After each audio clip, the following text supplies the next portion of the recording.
مسواک کی مقدار کے بارے میں بات چل رہی تھی کہ جو اس کی مقدار ہے وہ ایک بالشت ہونی چاہیے، یعنی جب خریدے تو مستحب اور افضل یہ ہے کہ اس کی مقدار ایک بالشت کی مقدار ہو، لیکن اب استعمال کرتے کرتے وہ گھس چکی ہے تو فقہا فرماتے ہیں کہ پھر آپ اس کو اپنے ہاتھ میں لے کے یوں اگر اس کی مقدار تک ہے تو استعمال کر سکتے ہیں، اگر اس سے کم ہو چکی ہے تو آپ اس کو چھوڑ دیں، پھر نئی مسواک کا استعمال کرنا ضروری ہے۔ مستحب یہ ہے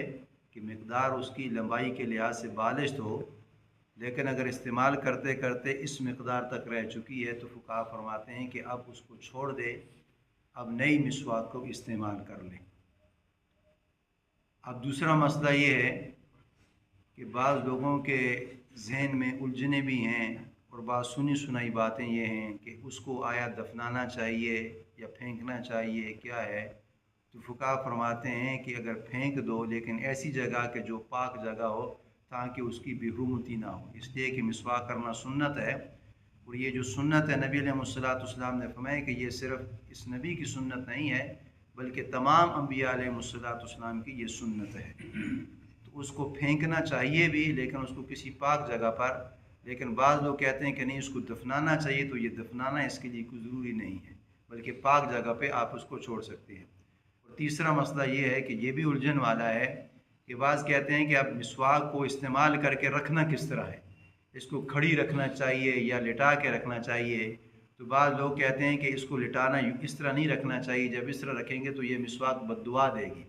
تو فقہا فرماتے ہیں کہ اس طرح نبی علیہ السلام سے یہ عمل ثابت نہیں ہے، اور نہ نبی علیہ السلام نے فرمایا، بلکہ یہ ہے کہ مستحب اور افضل عمل یہ ہے کہ مسواک کو استعمال کر کے آپ اس کو کھڑی کر کے رکھ دیں، اس لیے کہ جب کھڑی ہوگی مسواک تو پانی اس کا ٹپکتا رہے گا اور مسواک خشک بھی رہے گی اور تر بھی رہے گی، تو یہ عمل ثابت ہے۔ لیکن اگر جس نے مسواک کو بچھا بھی دیا ہے اگر وہ اس طرح ہو گئی ہے تو یہ بدعا والا عمل نبی علیہ السلام سے ثابت نہیں ہے کہ وہ مسواک بدعا دیتی ہے، ایسے مطلب سنی سنائی بات ہے، باقی یہ فقہا اور نبی علیہ السلام سے یہ بات ثابت نہیں ہے۔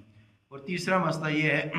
کہ آپ دیکھتے ہیں کہ مرد حضرات تو مسواک کرتے ہیں لیکن عورتیں نہیں کرتی، تو جس طرح مرد حضرات کے لیے مسواک کرنا سنت ہے اس طرح عورت حضرات کے لیے بھی مسواک کرنا سنت ہے، یعنی جس طرح مرد تو کرتے ہیں لیکن آپ نے دیکھا ہوگا کہ مستورات خواتین اکثر نہیں کرتی، بلکہ دیکھا بھی نہیں ہوگا کہ وہ مسواک استعمال کریں۔ تو دیکھنے سے یہ کہ آپ خود اگر گھر میں لا کے مسواک عورت کو دیں گے تو شاید وہ کرنے والی بن جائے، یا آپ اس کے ذہن میں ڈالیں گے کہ جس طرح یہ مرد حضرات کے لیے مسواک کرنا سنت ہے، اللہ کے نبی نے فرمایا السواک مطہرۃ للفم ومرضاۃ للرب، کہ مسواک منہ کی صفائی ہے اور رب کی طرف رضا ہے۔ اور جو سب سے اس کا ادنا اور اعلیٰ فائدہ نبی علیہ السلام نے کیا فرمایا کہ مرتے وقت وہ ایمان سے معروم نہیں ہوگا، یعنی شہادت سے معروم نہیں ہوگا۔ اب کتنا بڑا درجہ ہے، تو یہ مرد حضرات کے لیے بھی ہے اور عورت حضرات کے لیے بھی ہے۔ اور میں نے اس دن بات عرض کی تھی کہ اب مسواک کو جو کرنا ہے وہ ہم نے طولن کرنا ہے، یعنی اس طرح ہم نے مسواک کو کرنا ہے۔ بعض حضرات جو کہتے ہیں کہ مسواک کس طرح کرنا ہے، تو فقہا فرماتے ہیں کہ جو اس طرح والا جو عمل ہے وہ زبان پہ کرنا ہے،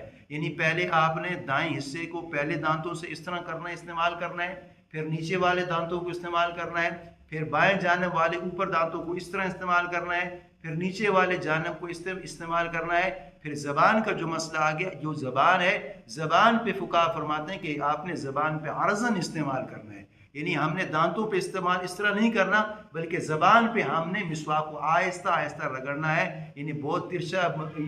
سخت نہیں، اس لیے کہ مسل کمزور ہوتے ہیں تو خون نکلنے کا بھی اندیشہ ہوتا ہے، تو زبان پہ آہستہ آہستہ رگڑنا ہے، لیکن وہ عرضاً ہے۔ دانتوں پہ استعمال کا طریقہ جو فقہا فرماتے ہیں کہ وہ طولن ہے۔ اللہ سے دعا ہے کہ اللہ تعالی ہمیں کامل اتباع نصیب فرمائے۔